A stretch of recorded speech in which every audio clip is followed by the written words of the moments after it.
aina ny zanaka amintsika malagasy tsy hitandrona asa sarana satria sombin'ny aina no izay anton'izay no nanosika ny fikambanana fity mijery manokana ireo ankizy tena marefo mila fitsaboana maika tamin'ity indray midoraka ity noraisiny antanana araka izany ny fitsaboanany nomena sy kristolin zazalahy-kely izay samivoan'ny areti-maso antsoina hoe retinoblastome.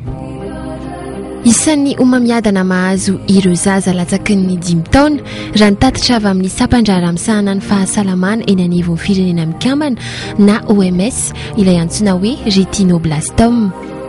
Saika mialohan'ny 5 taonan'ilay zaza no mitranga ity aretina ity izay mahazo ny ila maso na ny maso roa mihitsy. Eto amintsika ny atsasaman'ilan'ireo ankizy voan'ity aretina ity dia voatily mialohan'ny 2 taona ny aretina. Ny ambiny kosa dia saika efa tratra aoriana vao entiny ireo ray aman-dreny any amin'ny toeram-pitsaboana ilay zaza. Raha namafisin'ny mpitsabo dia aretina azo hatrany am-boga ity aretina antsoina hoe retinoblastome ity ary voasokajy ao anatin'ilay antsoina hoe malformation congénitale na ihany koa hoe tsy fahatomombanana hatrany am-boga. Retinoblastome moa zany dia omamiadana ny masoandry zany hoe nireo ophtalmologue no tena malala izy io misy zazakely voan'ny mamiadana dia zay mahatonga ny zazakely sasany misy an'io retinoblastome io izay azo lazaina hoe omamiadana mitsanga tody mitranga ohatra n'izao fotoana no mitranga ilay omamiadana. Isan'ireo zaza niraisy ny fikambanana fity an-tanana ary omena fitsaboana eto amin'ny hôpitaly HJRA no ny fahavoazana mahazo azy ireo eo amin'ny masony inomena sy kristolin. Zaza lahy 3 taona inomena, zaza nafondraina izy ankehitriny. Ny reny irery no miezaka mitsabo azy talohan'ny nandraisan'ny fikambanana fity an-tanana izany. 2 taona no nanomboka narary ny iray tamin'ny masony ary tsy nitsahan-tombo io aretina io tao anatin'ny fotoana fohy. Ny andohan'ilay aretina zany tena ny andohany efa teo amin'ny 2 taonany teo dia izao izy zany hatramin'ny septambra naka ty zany izy vao tena hita hoe ohatran'ny voto zany le maso dia 2 volana izy ny tena voto mivoaka be. Fianakaviana sahirana ara-pivelomana ny misy any nomena. Izy no faralahy amin'ny fitomianada monina ao Ambohimandroso Antsirabe. Ny 29 volana febroary teo no nangataka fanampiana tamin'ny fikambanana fity ny reniny satria lafo dia lafo ny saran'ny fitsaboana azy. Zazalahy 2 taona kosa indray kristolin voan'ilay aretina retinoblastome ihany koa na omamiadan'ny maso izy. Efa tena marary mafy ny masony havia ary ny masony havanana ihany sisa no miasa. Monina ao ambanivohitry maro antsetra kristolin ary tsy dia nandia fianarana firy ny ray aman-dreniny ka tsy nahafantatra loatra ireo fombafomba fanao hisoroana ireo aretina mety ahazony zaza. Noraisin'ny fikambanana fity an-tanana ny fitsaboana rehetra mahakasika ny kristolin nanomboka tamin'ny fakanan'ny kristolin hatrany maro antsetra makaty Antananarivo ho tsaboina. Avy hatrany moa dia niraisin'ny fikambanana fity an-tanana ny mahakasika azy mianaka rehetra, ny sakafo, ny kojakoja rehetra fa indrindra ny fanafody sy ny saran'ny fitsaboana.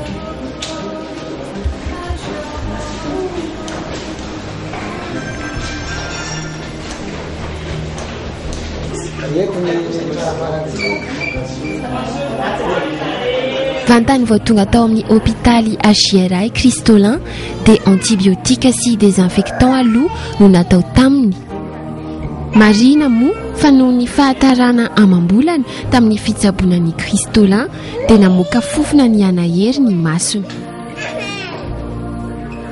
Avy eo dia nalaina ra izy ary nasiana sérum.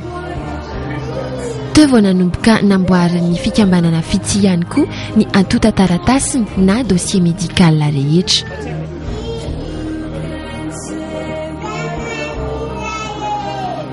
Araka ny fanazavana avy amin'ny mpitsabo dia ny hoe fikorontanan'ny sela ao amin'ny vatan'ny olombelona no mahatonga ny aretina omamiadana. ho an'ny maso dia saika ny fitsiriana izany aretina izany mialoha amin'ny alalan'ny fanatonana ara-potoanan'ny toeram-pitsaboana no fomba mety indrindra ahafantarana ny fisian'ny aretina raha vao misy ny mampiaya. Aretina tahaka an'itony zany a tsy maintsy mbola atao izay ampihenany le fivitosana zay vao afaka miditra any amin'ny fandidina tsika. Dia ny zavatra atao zany a araka izay tsy maintsy angalana kely le obarary amin'ny masony io a dia atao analizy iny a dia nivalin'izay zany a mitarika makany amin'ny traitement médical aloha chimiothérapie a dia aorinan'le chimiothérapie zany a vao atao amin'izay ny fandidina. Mialoha izany rehetra izany anefa dia tsy maintsy soloina pansement isan'andro ny mason'ny Cristolin. Fandidina na fanesorana tanteraka ilay maso misy ity aretina retinoblastoma ity no isan'ireo fomba entina mitsabo ny aretina. Sarotra kosa nefa ny mamaritra hoe aomby sa tsy aomby izany fandidina atao izany no ny fahasamihafan'ny fiombon'io aretina io arakaraka ny ankizy na ny olona iray. Ny fitsaboanan'ilay aretina zany dia misy le traitement médical alohan'ny traitement spécifique. Dia alohan'ny tena andraisana tanana an'ilay traitement spécifique zany dia tsy maintsy hatsaraina aloha ny état général an'ilay zaza mba hovonina andrain'ilay traitement tena hitsaboanan'ilay mamiadana. Amin'ny maha aretina hatrany amboka ny retinoblastome dia tsy afaka lazaina mialoha hoe inona ny tokony atao hisoroana azy. Ao anatiny tsy maintsy atao amin'ny Cristolin ihany koa ankoatra izay rehetra nambaran'ny mpitsabo izay ny scanner ahafantarana misimisy kokoa ny mombamomba ilay aretina sy ny fitsaboana izany. Fisaorana sy fankatelemana no nasetrin'izy ireo ny fikambanana fity sy ramatoa Mialy Rajoelina filoha mitantana izany fikambanana mpanao asa soa izany. Faly misaotra indray misaotra amin'ny be fitia taon'izay taty. Raha ohatra tsy andreny taon'izay taty tsy vita ankasitrika andreny.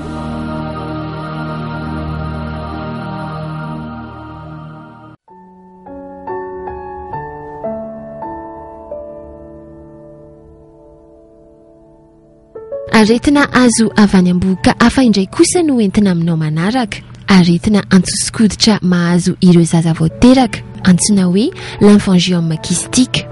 Ahitana fivitosana ivelany ilay marary na anatiny ihany koa ary matetika dia eny amin'ny tenda na tarehy no ahitana izany. Tsy indraindray dia mety ho hita eny anivon'ny lohalika ihany koa ity fivitosana ity.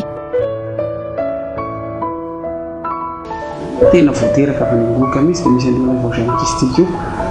Io indray zany tsy homamiadana io fa ataonay tumeur bénigne zany hoe tsy cancer zany fa le izy mivoto be ary rano kista no anatin'izy io. Misy kista kely be tabe, misy cloison be tabe, efitrefitra na kista be tabe dia rano no anatin'izy io.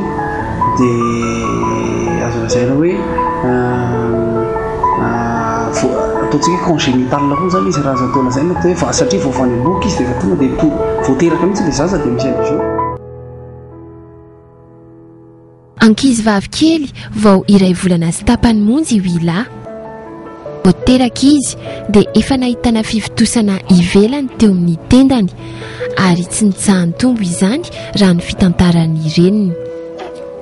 Namafisin'ny mpitsabo izay nandray an-tanana ny huila fa tsy homamiadana na cancer no mahazo ny huila fa fivitosana antsoina hoe tumeur bénigne. Misy ny lalandrakely be diabe na vaisseau lymphatique izay miantoka ny fandrana ireo efitra kely ireo. Raha ny fitantaran'ny ray aman-dreny dia voateraka huila dia efa nahitany fivitosana io. Andro vitsy taorian'ny nahaterahany dia efa nitombo be izany fivitosana teo amin'ny tendany izany ary nentina teny amin'ny hôpitaly tao Moramanga. Voateraka izy dia efa hita hoe nisy mivonto kely teo amin'ny tendany dia le dokotera moa teny hoe tsy hay ozy izy tena mety ho alàna na tsy mety ho alàna. Dia avy eo no nefa hivoaka izay dia hoe nareo izy izy alefa Antananarivo fa tsy vita eto io. Nanao ny fangatahana fanampiana tamin'ny fikambanana fity izy ireo ary dia niraisin'ny fikambanana fity an-tanana ny fitsaboana ny huila.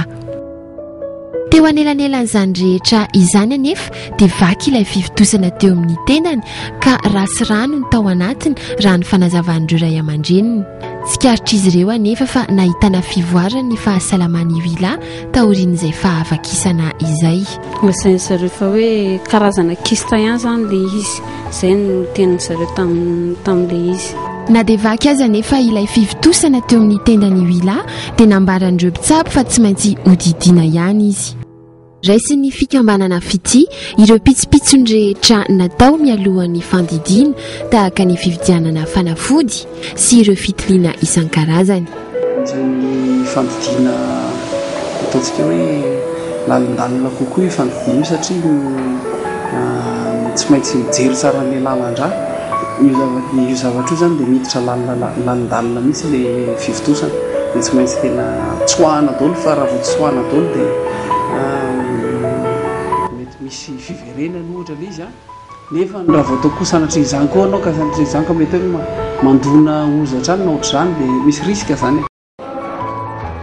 Tao anaty fitantainana no niandrasan'ireo ray aman-dreny ny fivoahan'ny tizanan'ny bloc opératoire ary saiki tsy nitapitra izy ireo ilay ora iray nanatanterahana ny fandidianany Willa.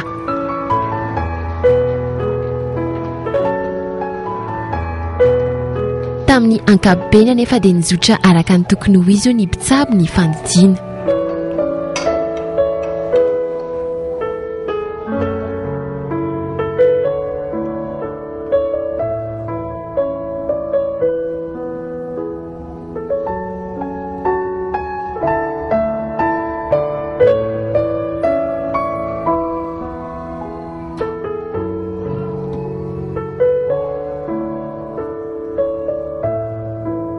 Faly zany nisy an'le izy satria le izy mantsy tsy nomanina le izy dia le enti-manana tsisy nefa mavonjy sady mahafinaritra ny taony dia misaotra ny madame Ala Joely.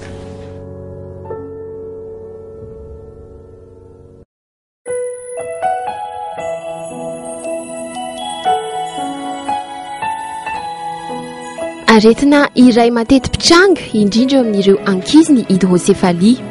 Ankizy iray amin'ny 4 maneran-tany no fantatra fa avoan'io aretin'io amin'izao fotoana izao raha ny tarehimarika navoakan'ny sampandra ramosahana ny fahasalamana eny anivon'ny firenena mikambana na ny OMS. Na izany aza nefa dia mety ahazo ireo olona efa lehibe ihany koa ny hydrocéphalie.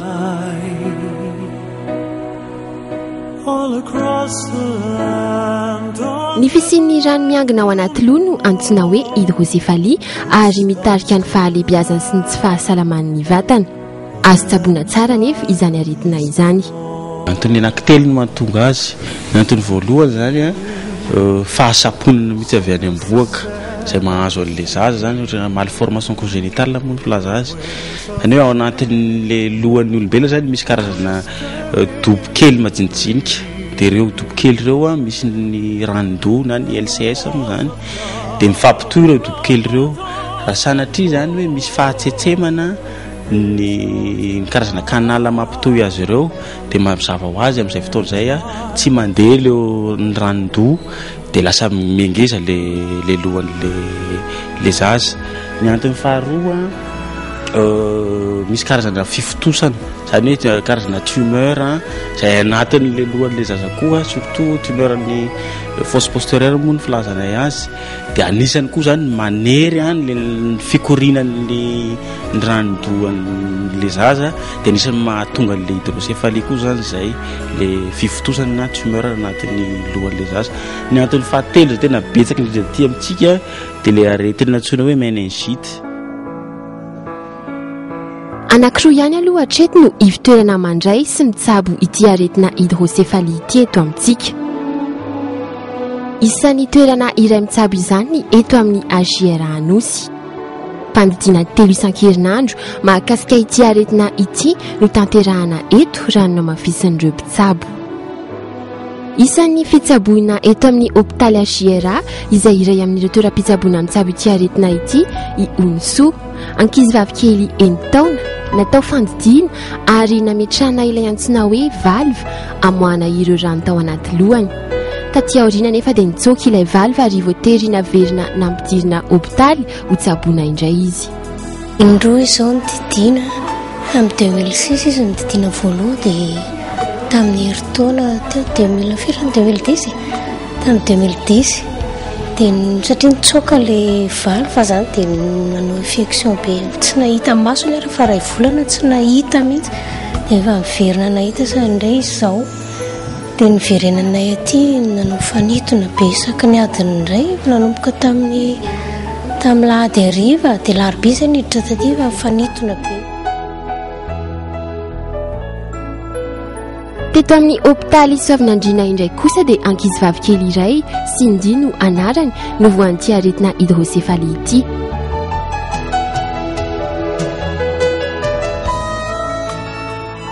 Efa nandritra ny 4 bolana ny tsy nihatsara teny i Cindy, zazavavikely vao 3 taona monja. 2 herinandro mahery izay vao nanomboka nahitana fiovana kely ny toe-pahasalamany raha ninambaran'ny reniny. Izay vao nanomboka nanetsika ny masina izy na dia tsy mbola afaka ny maniratra izany aza, nanomboka nitomany ihany koa rehefa tsy eny eo akaikiny ny reniny na rehefa mahatsiaro marary izy. Narary andao zegny izy dia mitaraigna foagna zagny izy nandritra ny herinandro mamozy marary laoko avy take izy zagny ndesiny tamin'ny dokotera dia nahazo tsindrona kinina zay zagny zahay avy nahazo an'igny izy dia karaha nahay nalemy zay foagna izy zagny dia farany izy zagny tsy natsiaro tegna. Amin'izao fotoana izao anefa dia efa nanomboka ny aina rery izy. Raha ny fitantaran'ny reniny anefa dia tsy saro-piterahana velively izy tamin'ny teraka ny Cindy. Tamin'ny aloha nitondra vokany Cindy ve misy complication? Mbola tsisy mihitsy aloha tena olona salama mitondra vokanazy fa tsy hoe tsy salama fa tena salama. Voalohany foana tany am-pianarana classe de maternelle i Cindy izao narary izao. Noho izay aretina nahazo azy izay anefa dia voatery najanona tsy nianatra intsony izy moa sady narary matetika ihany koa. Tsy ny ankizy ihany anefa no atahorana ho mety ho voan'ity aretina hydrocéphalie ity. Tranga iray tamin'ity aretina ity izay mahazo ireo olona efa lehibe no entina aminao ao amin'ny tokantrano iray monina ao namehana.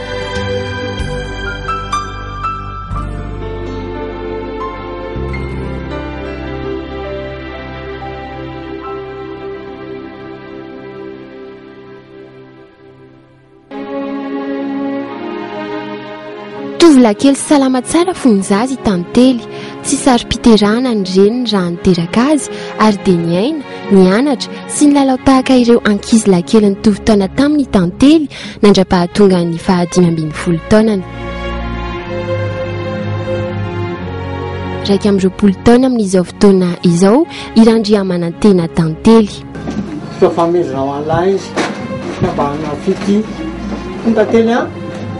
misy zany tonga mikarakaratsika ty manona papa sy maman.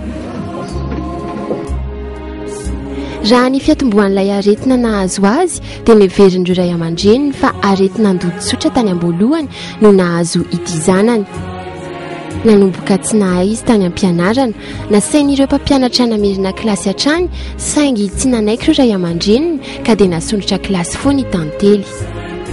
Dia tsy naharaka intsony izy tao am-pianarana, ny fianarana koa moa ny asarotra raha teo ka nanomboka narary andoha sy torana lava izy.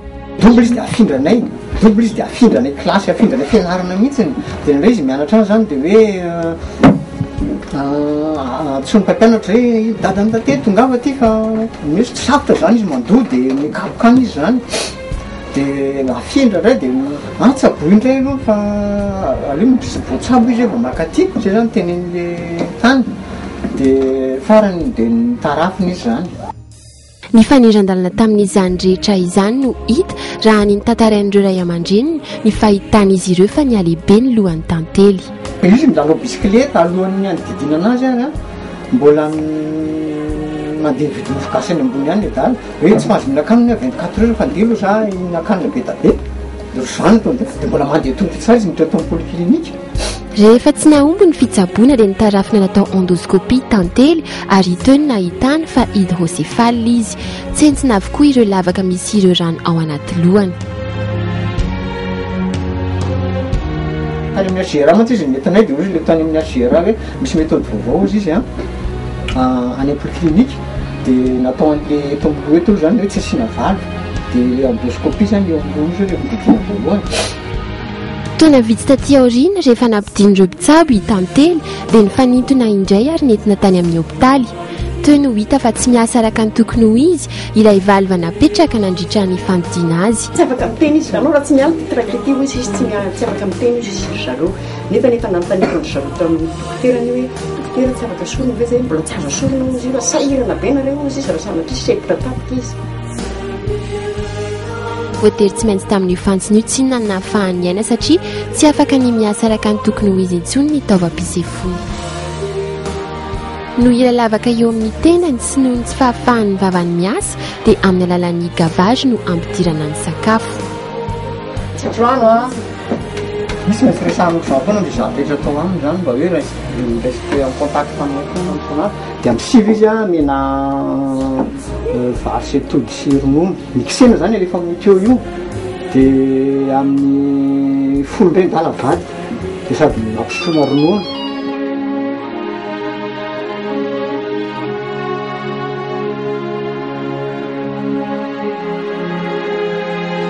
Raha ny tokony ho izy dia tokony machine pompe oxygène no ampiasaina hanadiovana ireo loto ao anatin'ny vatany tantely satria amin'ny alalan'ilay fantsona no ahafahany miaina. Foana an'le tendany io zany dia namboarina isaka tena manamboatra an'le izy zany troana nito satria tsy maintsy troana foana tsentiny machine pompe oxygène nantsoahana tamina fiara nefa no namboariny ity rainy noho ny tsy fahafahamanao hanadiovana ny zanany.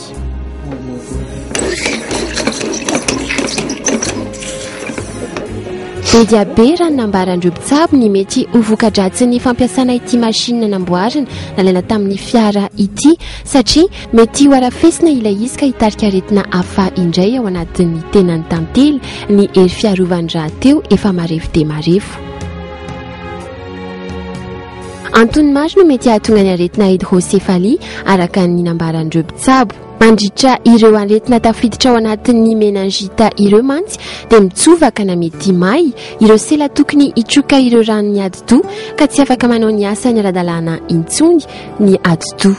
Io meningite io zany a mahazo an'ilay zaza zany hoe misy karazana inflammation infection plutôt an'le fonony adi-doha an'ilay zaza izay anisany ihany koa aorinan'ny fisehoan'le meningite zany amin'izay fotoana zay mety anao complication na fiombon'ny aretina makany amin'le hydrocéphalie drany fifotosan'le lohan'le zaza. Fanazavana tsotsotra izay fa raha ny fipetraky ny ao anatin'ny lohan'ny olombelona dia fantatra fa feno lavaka misy ranona ventricule ao anaty loha mamelona ny adi-doha. Tokony hisolosolo hatrany ireo rano ireo. Rehefa tsy miasa araka ny tokony ho izy ireo singa izay natao hitroka ireo rano ireo ary manolo izany dia miangona ny rano ao anaty loha ary mitarika fivitosana. Raha ny tenany olombelona kosa dia tokony ho 500 mililitatra ny habetsaky ny rano mamelona ny adi-doha. Manana herijika amin'ny fahasitranana amin'ity aretina ity betsaka kokoa ireo ankizy raha mita amin'ireo olon-dehibe satria mbola malemy na sopla ny taolany raha toa kosa ka efa mikatona ny an'ny olon-dehibe any ka raha toa ka misy izay fahatsetsena-ny lavaka mitondra ireo rano ireo izay dia tery ny adi-doha ary vetivety dia mitondra takaitra. Gabeany izy tsy dia misy hoe fisorohanao atao fa ny fandraisana azy aingana rehefa mitranga izy eo amin'ny lafiny fitsaboana no tsara atao. Da tokony ho fantatry ny olona zany hoe rehefa bebe loha ny zanany miengeza le hitona moa le loha malemy iny hitany hoe miengeza dia tokony manatona mpitsabo aty amin'ny discipline ny neurochir izy ahafahana mitsara hoe hydrocéphalie marina ve.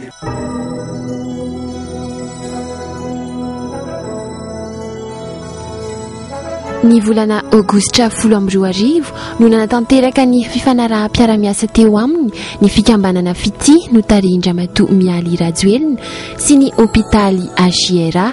Nisy tamin'izany ny fandraisan'ny fikambanana fity antanana ireo ankizy marary tena nila fitsaboana maika tao amin'ity hôpitaly ity. must come together as one. There are people dying. Oh, and it's time to lend a hand to life, the greatest gift of all. We can't go on pretending day by day. Araka ny fampanantenana izay efa nataony dia tsy adin'ny fikambanana fity inijery akaiky izay mety ho endrika fanampiana azo omena sy atolotra ireo ankizy marary ireo, fanampiana ara-bola, ara-pitaovana ary ara-tsakafo no natolotry ny fikambanana fity.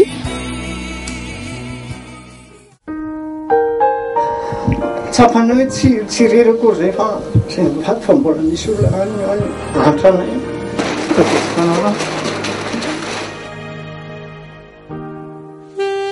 Andriamanitra hitahentsika rehetra dia misaotra betsaka indrindra tompoko fa faly be aho mamany Cindy miresaka eto anatrehanareo eto noho ny fanampiana izay nataonareo anay roa mianaka eto. Tsisy fahazana volom-pirenena tonga izany teto raha tsisy. Misaotra betsaka anazy izay tompoko. Andriamanitra ny omba anazy amin'ny zavatra rehetra izay ataony.